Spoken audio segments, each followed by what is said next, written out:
I think that there is a higher ceiling for the combination of Dallas Turner and J.J. McCarthy than there was for C.J. Stroud and Will Anderson. Like, why is it good for Dak, but it's not good for Justin Fields? Dak is a winner. Cap. That's cap. Oh my God, bro. No, bro. I'm a Cowboy fan. I got Cowboy hats in the back. I got Cowboy t-shirts in the back. That's cap. And we not taking that. We're back, Huddle Buddies. How y'all like that new name? Dak is a winner. Season-wise. In his season. Season-wise. Yeah. Season. Yeah. And OBJ is back. Watch. Going deep. Jamar Chase. He's got it. Chase to the end zone. That's a Bengal touchdown.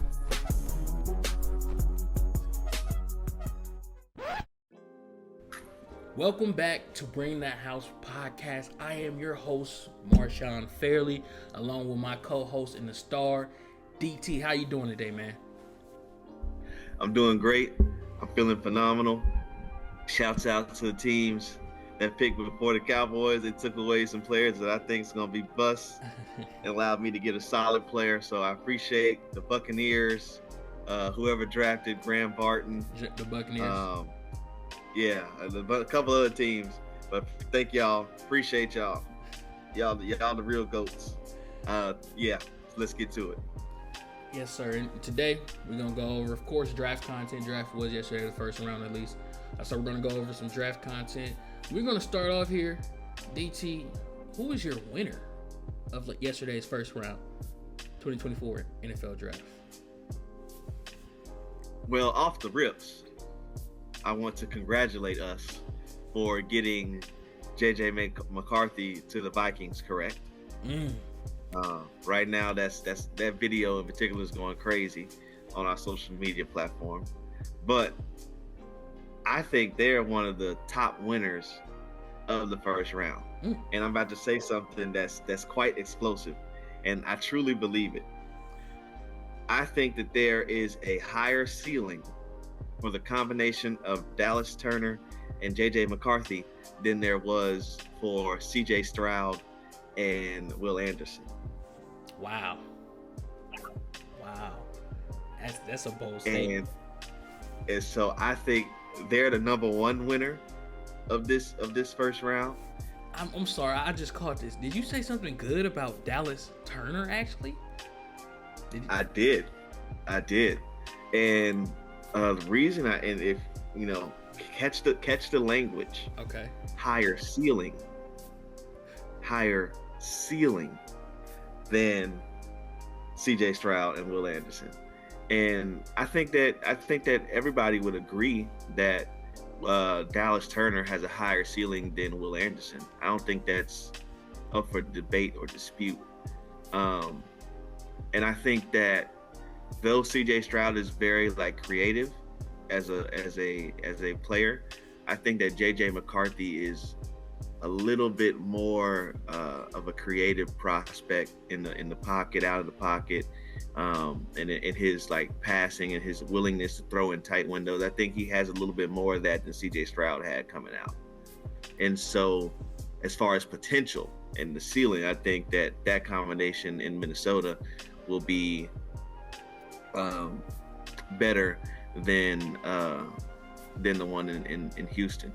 And I mean, J.J. McCarthy is the winner of the draft, himself. You talked about players Caleb Williams arguably has a better situation given the talent around him. But as far as the offense that they're going to play in of the quarterbacks drafted, it's definitely J.J. McCarthy. He gets to step in to a McVay, Shanahan, and O'Connell offense instantly, but also he gets to throw to the best receiver in the NFL, and he also gets a solid number two in Addison. And so, I mean, there's no better fit. It's like a ready-made offense. And I meant what I said when I said that J.J. McCarthy would be an instant upgrade over Kirk Cousins. Kirk Cousins already being replaced in Atlanta. That's so illogical when you say that. But what you mean? How is it illogical? This man, J.J. McCarthy, hasn't thrown for 30 times a game. You think he's going to be able to feed T.J. Hockenson, Jordan Addison, Justin Absolutely. Jefferson, you think he's gonna be able to feed all those mouths? Absolutely, without a doubt. Oh Lord. Absolutely. I have I have no reservations about that.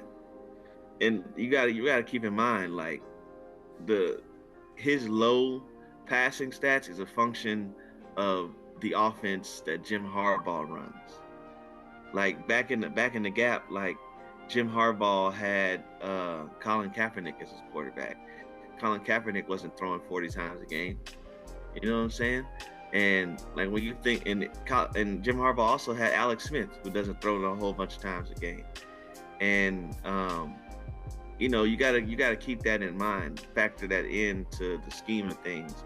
Is that, I mean, like, you're gonna see, like, Michigan's probably gonna have the most players drafted this year, and they've got 3 or 4 offensive linemen that will be drafted this year in this year's draft. So, like, they didn't need to pass. You know what I'm saying? It's just too many questions for me with it's just too many questions for me with JJ McCarthy. Why though? We don't know if he can handle that volume of throwing. Number one, we don't know what he looks like. I mean, he does have the ability to make late game throws, things of that nature. But we don't know if he has. We don't know if he has the ability to pass that much. We don't know if he has the ability to make those reads and things of that nature to feed all the mouths on that it's We don't know. It's just too many question marks for me. The talent is there, but he also makes some. I feel like at Michigan, his offense was more conducive of the hike the ball, one read, throw it, or drill it in. A lot of the tight window throws you highlighted for him were a lot more product of him throwing it where he wasn't supposed to. Like to that tight end on that touchdown play that you love against Michigan. Where he's I'm not saying it wasn't a great throw. I'm not saying he didn't drill that thing in. However, the ball was not supposed to go there. There probably was other options on the field. Now I couldn't see the whole field, but there probably was other options on the field that was open, checkdowns, whatever. But he said, nah, let me throw this mug in, which, like I said, at the end of the day, it worked out, and he drilled it in. It was a beautiful play. Beautiful play. You arguing with touchdowns? It may not have been the proper read, though. It may have been too dramatic of a play, bro. This is what I'm saying. That's good. That is one concern for me. I have two concerns about JJ McCarthy. One being his red zone decision making, which is what you just mentioned about that particular pass. And the other is, I don't think that he is as efficient of a passer when he doesn't get the predictable picture. Like if his offensive coordinator calls a play that's good for beating cover 2 and he goes out and he gets a cover 2 look, but they switch to, like, they disguise with cover 2 and they switch to something else, I don't think he's good at reacting and processing that. But I think if as long as you playing on a whiteboard, he can be a proficient and highly skilled passer.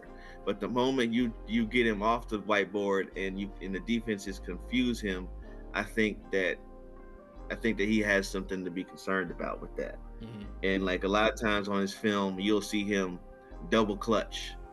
And I wrote in my notes when I was scouting him that every time he double clutched, a bad decision followed. And so, like, he can be confused. I'm sure that's like all rookie quarterbacks, but for him, his performance drops off tremendously compared to a clean picture like drawn up on the whiteboard compared to the defense influencing and changing their looks. Like his performance drops off tremendously. Those are my two concerns. But like I said, with the offenses that those coordinators run, it's the one that CJ Stroud's playing in. You don't see a lot of that. Like, they are always one step ahead of the defenses. The defenses still have not caught up to what this tree of offense is doing yet. So that's part of the reason I thought he was a perfect fit for Minnesota. Yeah. And I will say one positive. I know I was harping on him, man, but one positive I do see is he is what a quarterback whisperer of a head coach. That man. Yeah.